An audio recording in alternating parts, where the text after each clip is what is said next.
총선 이후라 할지라도 서울 수도권 규제를 쉽게 풀어주지는 않을 것이라 생각이 듭니다. 그 이유는 임기 3년차 차기 대권 후보가 뜨게 될 것인데 사골뼈처럼 우린 부동산 테마는 식상하기 때문에 관심을 다른 테마로 돌리지 않겠나 라는 생각도 듭니다. 무슨 말이냐? 안녕하세요, 재테크는 존쌤입니다. 내년 상반기 집값 오를 것, 2년 만에 상승 답변이 하락 역전. 부동산 114 2024 상반기 전망조사 집값 상승 응답 30%, 하락 25%보다 높아. 금리 인상 사이클 종료 기대감 반영. 내년 핵심 변수로는 대외 여건 꼽혀. 전국 아파트 가격 상승률이 둔화하고 있는 가운데 주택 수요자 10명 중 3명은 내년 상반기에 집값이 오를 것이라 전망했다. 하락 응답 비율을 소폭 웃돌았다. 전월세 시장에선 가격 상승 전망이 하락을 크게 압도했다. 상승을 점친 이유로는 급격한 기준금리 인상 기조 변화가 30.4%로 가장 많았다. 미국 중앙은행이 지난 9월 이달 2회 연속 기준금리를 연 5.25%에서 5.5% 수준으로 동결하면서 금리 인상 사이클이 종료될 것이라는 기대감이 커졌기 때문이다. 핵심 지역의 고가 아파트 가격 상승, 아파트 분양시장 활성화, 급매물 위주로 실수요층 유입 등이 뒤를 이었다. 한국경제 이 뉴스 기사를 보시면 여러분들께서는 어떤 생각이 드시나요? 집값 대폭등이다, 빨리 사야지, 이건가요? 아니면 하락한 지 얼마 되었다고 벌써 또 오른다고?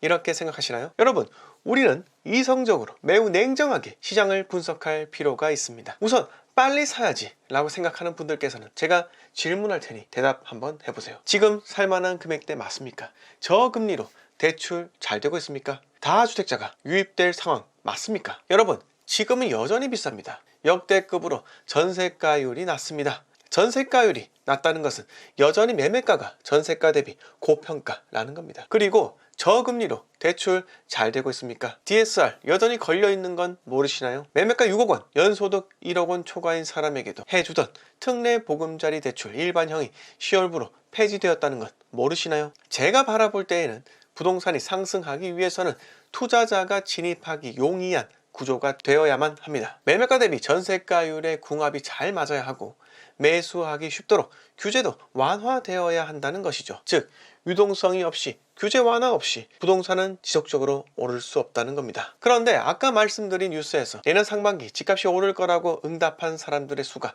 하락 응답한 사람들의 수보다 많다고 했죠. 그럼 이게 집값이 오르는 징조가 과연 맞습니까? 부동산에 관심이 있는 사람이 과연 얼마나 될 것 같습니까? 아마 관심 없는 사람이 99.95%나 될 것입니다. 매일같이 부동산 관련 유튜브를 볼 정도로 관심 있는 사람은 0.05%에 불과하다는 거죠. 해당 조사의 표본은 전국 각지에 거주하고 있는 무작위로 뽑은 1167명이라는 사실을 알아야 합니다. 즉, 표본은 작으면 작을수록 신뢰도는 떨어지기 마련입니다. 신뢰도가 이렇게 낮은데 수십만 통의 전화를 돌렸는데 그중 대부분은 부동산에 관심도 없는 사람인데 이 사람들이 집값 오를 것 같아요 라고 한다 해서 그게 전체 심리를 대변하지는 않는다는 겁니다. 주식시장에 임산부 또는 할머니가 나타나면 주식을 팔아라 라는 말이 있습니다.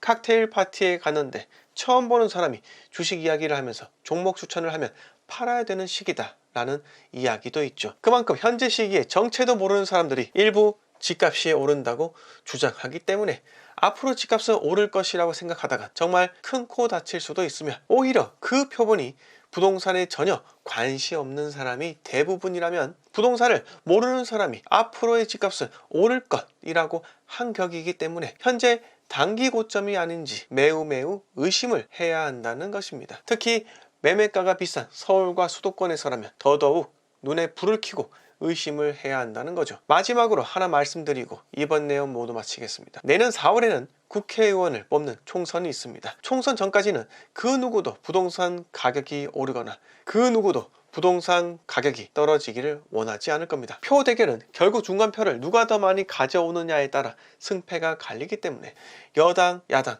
모두 현 상태 유지를 간절히 바라고 있는 것이 현실입니다. 그렇기 때문에 입주 물량이 터지면서 공포감이 팽배해진 모 지역 같은 경우 매매가가 너무나 저렴한 구간에 접어들었기 때문에 올해 내내 매수를 해야 될 타이밍이었으나 서울 수도권 같은 경우는 여전히 비싼 관계로 수요의 움직임이 거의 없기 때문에 적어도 총선까지는 횡보장이 펼쳐질 것이며 총선 이후라 할지라도 서울 수도권 규제를 쉽게 풀어주지는 않을 것이라 생각이 듭니다. 그 이유는 임기 3년차 차기 대권 후보가 뜨게 될 것인데 사골뼈처럼 우린 부동산 테마는 식상하기 때문에 관심을 다른 테마로 돌리지 않겠나라는 생각도 듭니다. 무슨 말이냐고요? 서울 수도권은 장기간 횡보한다는 말입니다. 오늘 내용 여기서 모두 마치겠습니다. 영상 마음에 들었으면 구독과 좋아요 부탁드립니다. 매일 밤 10시 유튜브 라이브 방송을 합니다. 멤버십 가입도 부탁드립니다. 감사합니다.